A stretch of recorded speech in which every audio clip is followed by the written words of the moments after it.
A lot of talk on the news about the province introducing a cooling off period, and I'm wondering if you think that's good or bad. I don't see the cooling off period solving the problem that they're trying to solve by implementing it. I see it enabling people to write offers on properties without any consequence, and therefore you might get more people competing on a property. I could see developers using it to tie properties up, whereas currently they can't do that. But it takes the bite out of a subject-free offer if it's not actually a subject-free offer. So I could see it causing more problems than it solves, and I definitely don't think it's going to reduce the average house, cost of a house in BC. Something I keep hearing too from the government is that it's not necessarily designed to cool prices. It's designed to give people time, I guess, to think. Are you finding that your buyers are coming into deals that the process just moves way faster than they're comfortable with, and they have buyer's remorse afterwards? I could see buyers having buyer's remorse. I mean, I primarily work with listings, but I do have associates that I refer buyers to, and I help them out in the process. I can see. I think obviously people can have buyer's remorse if they're going into a offer without any subjects and that offer being successful, and then they find out that in a rural area the septic system needs repair, which is $25,000 bill, or something else comes up that they would have caught in a building inspection. I think definitely they could have remorse. Sometimes if people make offers on properties that don't appraise out correctly, they have to come up with a much bigger down payment to qualify, because the banks will only lend on the appraised value. So I could see buyer's remorse happening there. I mean, it's a horrible time to be a buyer when you're forced into multiple offers. However, I'm not sure that allowing those buyers to back out is going to have the desired effect, because there's probably other buyers behind them ready to buy it anyway, and so they're going to end up without a house and back in square one. But so I always recommend that people get building inspections if they can. But sometimes in a multiple offer situation, if you look at the house and the history of the house, and you have other information available to you, you can make an educated guess that more than likely it could be okay to go without if you really want the house. And a lot of times if people have missed 3 or 4 houses, they get buyer's fatigue, and they just want to get somewhere to live, especially if they've sold before they've bought somewhere or found somewhere to go. So if this is a problem that exists, that there is occasionally buyer's remorse from a buyer, is there a process that you would recommend that would be better than this? With strata properties, there's a requirement by the MLS and the real estate board to get strata documents, right? So you have to provide to the buyer strata documents. So that's 2 years worth of the strata meetings. It's a Form B, it's a Form F, it's information on the property, depreciation report for the older buildings, insurance certificate, that kind of stuff. So I could see a mandated requirement for the realtors who are listing a home to provide certain things. For example, if it was a rural property, it's a requirement that you provide a well or a water test report in the last 6 months. If you're selling a property, you have to get an independent building inspection done by a licensed building inspector. Sometimes when you get a pre-inspection done as a listing agent, the buyers may look at that and think, well, that's a biased report, but a licensed building inspector would never do a inaccurate report. So that could be something that the things that the government is trying to allow people to do would be something that a listing agent could make the homeowner supply, and then that way the majority of the information that they could potentially have remorse having not got would be available to them. Financing is key.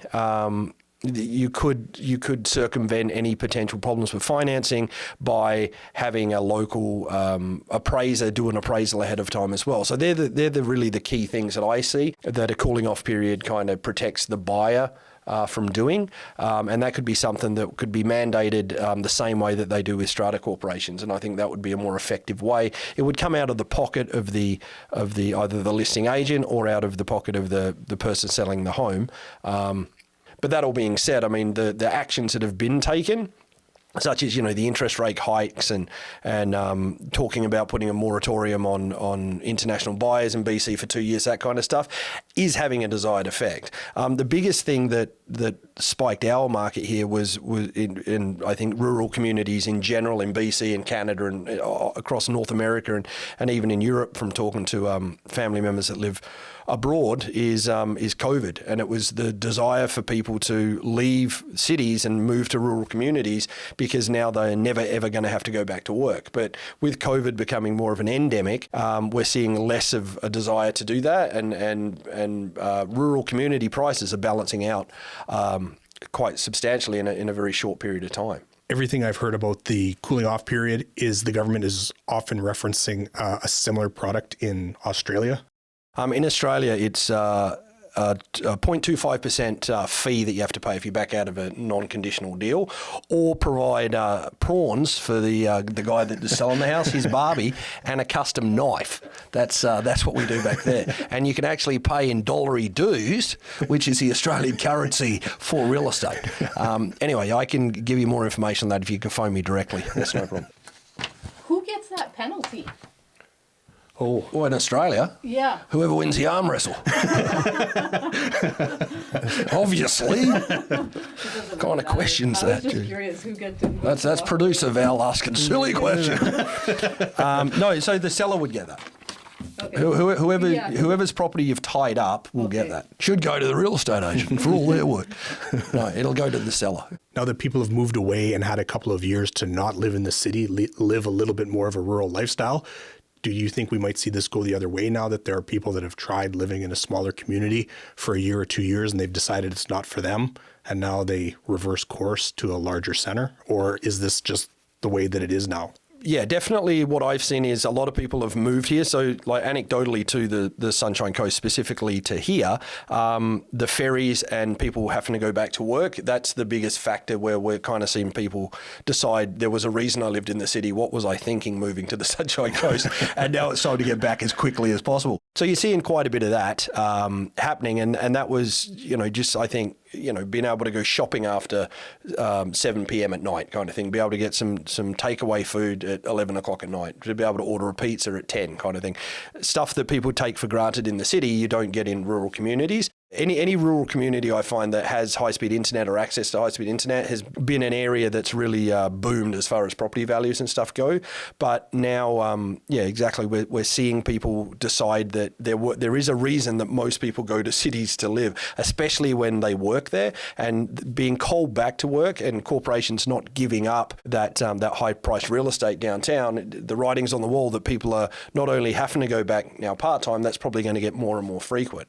And there are obviously companies that have completely decentralized and got rid of that, but the vast majority of companies seem to still want people to come in at least part-time, and that becomes a big problem, especially on the coast when you're dealing with BC ferries and in summer when it's unreliable, people, it becomes a 3-hour commute or a 4-hour commute no matter which way you cut it, and that's a lot to take on. The Bank of Canada has given us a few interest rates this year already, and I think that the belief is that we're going to continue to see the rate slowly ratchet up as we move further into 2022. And we're coming off of 2 years of crazy price increase. So do you see those things kind of combining all at once, that people are maybe ready to go back to the city, rates are going up, and prices have maybe hit a plateau? Do you think that then over the course of the summer on the Sunshine Coast, we're going to see it continue to be busy, or is it going to pull back a little bit? I think it's definitely going to pull back. I've already noticed some of that in the last month or so. The people going back to the city, it's not necessarily that they've moved here. I think a small percentage of them have moved here and are now like, we got to get out of here. The drive was really for families and that kind of stuff coming over here. And I think with COVID pushing people out to rural communities because they're afraid of the plague and they want to get away and they want a buffer if they can get it. That not everyone moved here, but it did raise the collective awareness of the Sunshine Coast. Our underlying primary buyer group is still retirees, and that was pre-COVID. The majority of the buyers moving here were retirees and some young families. I think that there's less drive now for people with COVID being an endemic as opposed to a pandemic to move to rural rural communities, and so therefore we're not seeing as many of those younger buyers coming here, and that's really what's cooling the market off. I mean, obviously the interest rate hikes, that kind of thing, are reducing the amount of money that people qualify for, and with the prices being where they are, there's less buyers, in those brackets, and so those prices are going to be coming down, and we've already started seeing them coming down.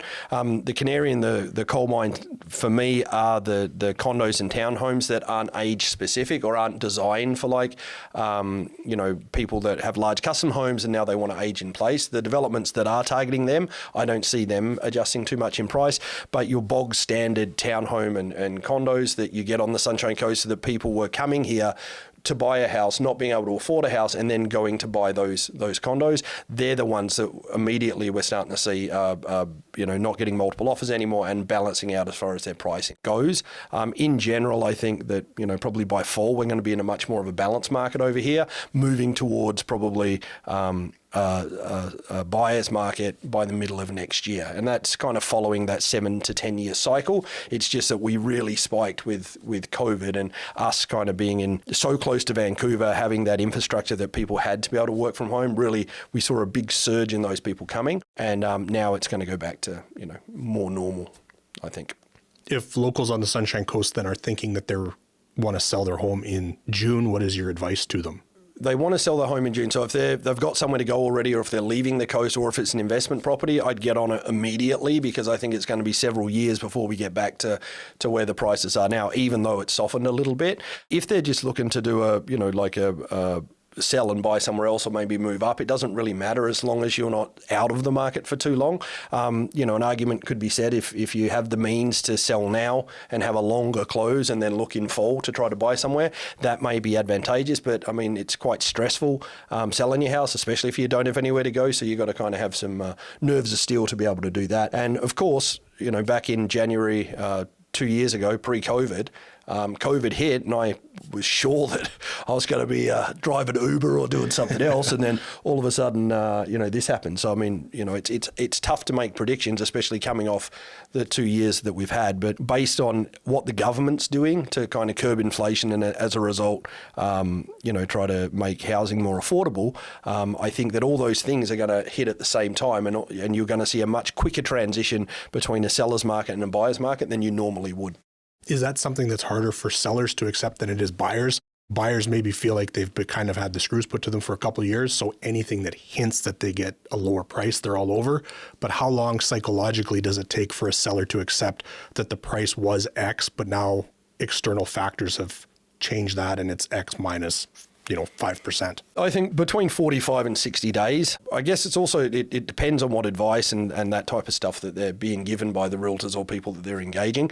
I find real estate's one of those professions where everyone will watch a reality show about buying houses or flipping houses or whatever, and typically everyone's bought and sold at least one place in their life, and so therefore it's quite common for people to put their expert hat on and believe that they understand the market.